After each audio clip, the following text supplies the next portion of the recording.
नमस्कार विद्यार्थी मित्रांनो, जसं की मी काल एक टॉपिक घेतला होता 50 दिवसात काय करायचं किंवा काय नाही करायचं. तर मला त्याच्यावर एका मुलाची कमेंट आली आणि तो म्हणे की जे हॉट टॉपिक आहे मेन महत्त्वाचे कशावर भर द्यायचा येणाऱ्या कंबाईनमध्ये जेणेकरून त्याचा फायदा व्हावा. तर मी याच्यासाठी बनवलेला आहे, तुम्ही ते बघा. तर आजचा सब्जेक्ट आहे सब्जेक्ट वाईज 50 डे स्ट्रॅटेजी. तर 50 डे स्ट्रॅटेजी तर आपल्याला माहितच आहे, जसं की आपल्याला कोणते विषय घ्यायचे आहे, काय घ्यायचं आहे. पण मी त्याच्यातले नेमके पॉईंट कोणते करायचे आहे त्याच्यावर जास्त भर देत आहोत, कारण तुम्हाला ते जास्त इफेक्टिव्ह ठरणार. तर बघा, हिस्ट्रीमध्ये काय करायचं, नेमकं काय करायचं, कशावर जास्त भर द्यायचा, कोणत्या पॉईंटवर जास्त भर द्यायचा. सर्वात मधला महत्वाचा आणि पहिला पॉईंट आहे 1857चा उठाव. 1857च्या उठावामध्ये काय करायचं, तर 1857च्या उठावावर कोणते म्हणजे 1857च्या उठावाची तारीख, त्याच्यात कधी पहिली ठिणगी बसली आणि इंग्रजाचं नेतृत्व कोणी केलं, भारतातल्या व्यक्तीनं पुढचं नेतृत्व केलं आणि अदर जे उठाव झाले, आदिवासी उठाव, हे ते त्याले जे महत्वाचे उठाव आहे ते महत्वाचं करणं इम्पॉर्टंट आहे, कारण त्याच्यावर प्रश्न आलेले आहे. तर 1857च्या उठावामध्ये ते करू शकता तुम्ही. त्याच्यानंतर दुसरा पॉईंट बघा, राष्ट्रीय काँग्रेस पूर्व संघटना व राष्ट्रीय काँग्रेस. राष्ट्रीय काँग्रेस पूर्व संघटना म्हणजे काय, इंडियन असोसिएशन झालं, अशा काही संघटना आहे ना 12-13, की ते संघटनावर नाही का आपल्याला महत्वाचे प्रश्न विचारले जाते आणि ते संघटना करणं आपल्याला खूप जास्त महत्वाचे आहे. ते जर केल्या तरच नाही का आपलं काहीतरी इफेक्टिव्ह ठरणार. नाहीतर आपण राष्ट्रीय काँग्रेस पूर्व संघटना वाचतो म्हटलं, पूर्ण टॉपिक वाचतो म्हटलं तर असं करू नका.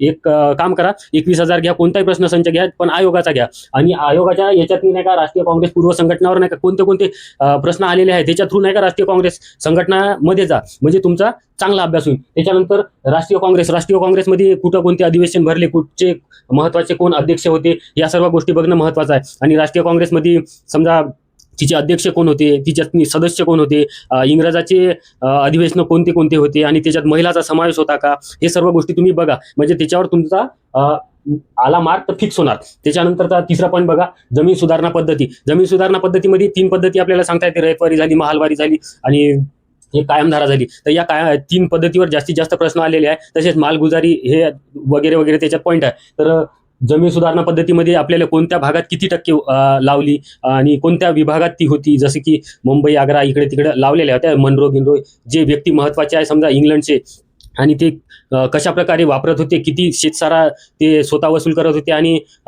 सरकारला किती देत होते, ह्या गोष्टी पाहणं महत्वाचं आहे. ते जर पाहिल्या तरच तुमचा नाही का इथं जर प्रश्न आला तर तुमचा सुटणार नाही. तर मग नाही का जमीनदारी पूर्ण वाचतो म्हटलं ना खूप टाइम जाणार.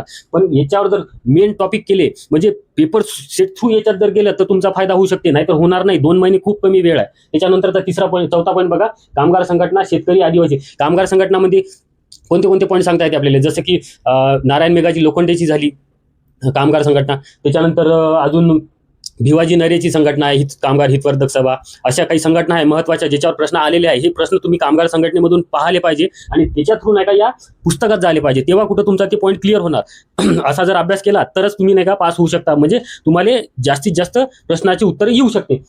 त्याच्यातच ते शेतकरी आदिवासी चळवळी जे होत्या ते सुद्धा करणं तेवढंच इम्पॉर्टंट आहे, कारण याच्यावर सुद्धा प्रश्न आलेले आहे. त्याच्यानंतरचा पॉईंट बघा, वृत्तपत्रे. वृत्तपत्रामध्ये नाही का महत्वाचे वृत्तपत्र आहे, जसं प्रभाकर झालं, ज्ञानसिंधू झालं, ज्ञानप्रकाश झालं, हे काही महत्वाचे पुस्तकं आहे. तसेच बॉम्बे हेरॉल्ड झालं, बंगाल गॅजेट झालं, याच्यावर प्रश्न खूप सारे आलेले आहे. तर हे प्रश्न नाही का तुम्ही पाहणं आणि पेपरचे थ्रू याच्यात जाणं पुस्तकात, हे तेवढंच इम्पॉर्टंट आहे. याची स्थापना कधी झाली, हे कोण स्थापन केलं, हे गोष्टी जर क्लिअर केल्या पेपरचे थ्रू तरच याच्यावरचे आपल्याला प्रश्न उत्तर येऊ शकते. त्याच्यानंतर कायदे, याच्यात रेग्युलेटिंग ऍक्ट झाले, तसेच अदर जे कायदे आहे समजा 1919चा, 1909चा, हे जे कायदे मोर्ले मिंटो वगैरे, मॅन्टोगी चेम्सफर्ड, हे कायदे करणं तेवढंच महत्वाचं आहे, कारण याच्यावर सुद्धा प्रश्न आलेले आहे. प्रश्नात थ्रूच पुस्तकात जा, तेव्हाच कुठं तुमचा फायदा होऊ शकते. त्याच्यानंतरचा पॉईंट बघा, ब्रिटिशकालीन शिक्षण. ब्रिटिशकालीन शिक्षणमध्ये उडता खेळत्या झालं, असे खूप सारे महत्वाचे पॉईंट आहे. जसं रॅली आयोग, रॅली कमिशन म्हणतो आपण त्याला.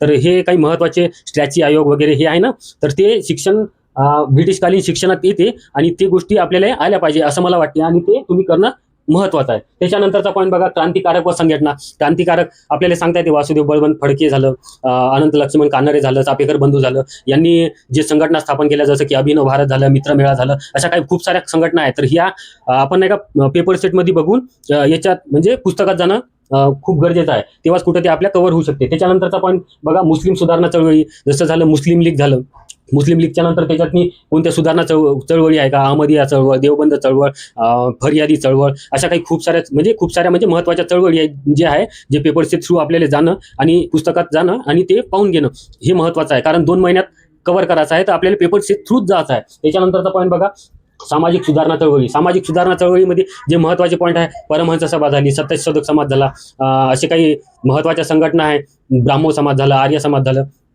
खूप सारे प्रश्न याच्यावर येते, तर ते पॉईंट पाहणं तुमचं गरजेचं आहे. तर ते सुद्धा आपल्याला पेपर थ्रूच जायचं आहे. त्याच्यानंतरचा पॉईंट बघा, गव्हर्नर जनरल व व्हाईसराय. गव्हर्नर जनरलवर प्रश्न येतेच. तर जसं कॅनिंग झालं, व्हाईसराय म्हणजे समजा डफरीन झालं, डफरीन राष्ट्रीय काँग्रेसच्याच संबंधित आहे, डलहौसी झालं, रिपन झालं, लिटन झालं, याच्यावर प्रश्न आलेले आहे. यांच्या जे पद्धती आहे त्याच्यावर आलेला आहे, तर हे सुद्धा पाहणं गरजेचं आहे. त्याच्यानंतर गांधी युगातील चळवळी आणि घटनाक्रम. गांधी युगातील चळवळी जे चौरी चौरा घटना झालं, अहमदाबाद मिल, ते हे अहमदाबाद मिल त्याला आपण पहिलं उपोषण म्हणतो ना, ते चंपारण सत्याग्रह, याचा घटनाक्रम कसा होता, काय होता, ते गोष्टी आपल्याला विचारल्या जातात. ते पेपर सेटमध्ये पाहणं गरजेचं आहे. त्याच्यानंतर याचा घटनेचा क्रम कसा असतो, याच्यावर सुद्धा बरेच सारे प्रश्न आलेले आहे, हे पाहणं गरजेचं आहे. म्हणजे 1917ला कोणती झाली, मग 18ला कोणती झाली, 19ला कोणती झाली, 20ला कोणती झाली, असा घटनाक्रम लावून त्याचा अभ्यास करणं महत्त्वाचं आहे. त्याच्यानंतरचा पॉईंट बघा, जहाल मवाळ कालखंड. जसं की जहाल नेते कोणते होते, मवाळ कोणते होते, त्यांचे मतं काय होते, यांचे मतं काय होते, कोण सरकारच्या विरोधात होतं, कोण सरकारच्या विरोधात नव्हतं, वगैरे वगैरे, हे गोष्टी पाहणं गरजेचं आहे, पण पेपरचे थ्रूच. त्याच्यानंतर समाज सुधारक, हे एक अत्यंत महत्त्वाचा पॉईंट आहे, कारण याच्यावर नाही का दरवर्षी 2 ते 4 प्रश्न विचारले जात आहे आता. तर याच्यात महत्त्वाचे समाज सुधारक आपल्याला करता येते, जसं शाहू महाराज झालं, आंबेडकर झालं, विठ्ठलरामजी शिंदे झालं, महर्षी कर्वे झालं, असे काही समाज सुधारक आहे सिलेक्टेड काढायचे. रघुजी कर्वे, ते त्यांचे मुलगा होता, ते समजा त्यांचं महिला समाज सुधारक झाल्या. हे सर्व पॉईंट कव्हर करणं त्याच्यातून गरजेचं आहे, तेव्हाच कुठं आपला प्रश्न बरोबर येऊ शकतो. त्याच्यानंतर आपण दुसरा टॉपिक बघा, जिओग्राफी बघू. जिओग्राफी मधले कोणते हॉट टॉपिक आपल्याला करणं गरजेचं आहे, ते आपल्याला बघायला पाहिजे. त्याच्यानंतर बघा, महाराष्ट्रातील स्थान विस्तार. हे जे आपल्याला राजकीय प्रशासकीय भूगोलमध्ये येते, हे महाराष्ट्राचे स्थान विस्तार, याच्यात नेमकं कोणत्या गोष्टी करायच्या, जसं की कोणत्या जिल्ह्याची कधी स्थापना झाली, किंवा महाराष्ट्रात सुरुवातीला किती प्रशासकीय विभाग होते, नंतर किती झाले, आणि प्रशासकीय विभागाचा म्हणजे क्षेत्रफळानुसार क्रम, किंवा स्थापनेनुसार क्रम, किंवा आपल्याला सांगता येते त्याच्यातनी जे महत्त्वाचे जिल्हे होते, सर्वात मोठा जिल्हा कोणता क्षेत्रफळाने किंवा लोकसंख्येने, सर्वात लहान कोणता, सर्वात उत्तरेकडील जिल्हा कोणता, सर्वात दक्षिणेकडील कोणता, हे प्रश्न विचारले गेलेले आहे. हे प्रश्न आपल्याला पाहून याच्यातनी या पॉईंटमध्ये जाऊन पुस्तकात हे पॉईंट कव्हर करणे गरजेचं आहे. त्याच्यानंतरचा पॉईंट बघा, महाराष्ट्राचा प्राकृतिक भूगोल. महाराष्ट्राचा प्राकृतिक भूगोलमध्ये काय येते, जसं की सह्याद्री झालं, दख्खन पठार झालं, आणि पूर्व विदर्भ झालं. याच्यात महत्त्वाचे जे पॉईंट आहे, जसं की सह्याद्रीची उंची कुठं वाढत जाते, कुठं कमी होत जाते, दख्खन पठाराची निर्मिती कशी झाली, काय झाली, आणि पूर्व विदर्भाचा भाग कसा आहे भाव, किती वनक्षेत्र आहे, सर्व गोष्टी तिथं पाहणं गरजेचं आहे, ते सुद्धा पेपरचे थ्रूच. त्याच्यानंतरचा पॉईंट बघा, नदी प्रणाली. महत्त्वाच्या नद्या करायच्या, जसं की गोदावरी झाली, तापी झाली, भीमा झाली. काही महत्त्वाच्या नद्या, त्याच्या उपनद्या, त्याचा उगम कुठं होते, कुठं त्यांचा म्हणजे कुठं जाऊन कोणत्या ठिकाणी मिळते, त्याचं संगम कुठं होते, हे कोणत्या ठिकाणी होते, कोणतं तीर्थस्थळ आहे का तिथं, हे सर्व गोष्टी पाहणं गरजेचं आहे. त्याच्यानंतरचा पॉईंट बघा, हवामान. हवामानमध्ये सुद्धा आपल्याला डॉक्टर त्रिवार्तावर कितीदा प्रश्न आलेला आहे, AM, BC, AW, याच्यावर काय बा, उष्णकटिबंधीय वने, असं हे गोष्टी पाहणं गरजेचं आहे, कारण त्याच्यावर सुद्धा प्रश्न येण्याची शक्यता आहे. तर त्याच्यानंतरचा बघा, आपल्याला वने सांगता येते. वने तो उष्णकटिबंधीय सदाहरित वने, निमसदाहरित वने, उष्णकटिबंधीय सदाहरित वने, यांचे प्रकार, कुठं कोणते म्हणजे कसे लाकडं आहे बा, ढिसूळ आहे, काय आहे, आणि कोणत्या लाकडापासून काय उपयोग होतो, हे गोष्टी तिथेच पाहणं गरजेचं आहे. तर ते सुद्धा पहा तुम्ही पेपरचे थ्रूच. त्याच्यानंतर बघा, मृदामध्ये आपल्याला काय सांगता येते, तर पूर्व विदर्भात कोणती आहे, पठारावर कोणती आढळते, जसं की रेगूर मृदा म्हणतो आपण. इकडं आपल्या पश्चिम महाराष्ट्रात किंवा कोकणात कोणती मृदा आढळते, तर आपली जांभी मृदा. हे मृदेचं म्हणजे मृदेत कोणते खनिज आढळते, काय आढळते, आणि त्याचं प्रमाण कुठं जास्त आहे, कुठं कमी आहे, सगळ्यात जास्त मृदा कोणती आहे, लाल तपकिरी कुठं आहे, हे सर्व गोष्टी तुम्हाला तिथून पाहणं गरजेचं आहे. त्याच्यानंतरचं पॉईंट बघा, खनिज संपत्ती. हे सुद्धा एक अत्यंत महत्त्वाचा पॉईंट आहे, याच्यावर सुद्धा प्रश्न विचारले जात आहे. जसं की मॅग्नीजचे साठे सर्वात जास्त आहे, दगडी कोळशाचे कुठं आहे, चुनखडी कुठं आढळते, जसं की रत्नागिरी, यवतमाळ झालं. तर असे काही पॉईंट आहे. बॉक्साईट समजा एकदम दक्षिण महाराष्ट्रात जास्तीत जास्त, म्हणजे ते बी कोकणात, दक्षिण कोकणात सर्वात जास्त बॉक्साईटचं प्रमाण आढळते. आणि बॉक्साईट कशासाठी वापरते, ॲल्युमिनियमसाठी जास्तीत जास्त वापर होतो त्याचा. हे सगळ्या गोष्टी त्याच्यात मी पहा. त्याच्यानंतरचा पॉईंट बघा, जनगणना 2011. तर याच्यावर तर दरवर्षी प्रश्न राहते, म्हणजे राहते, एक कधी तर 2 कधी.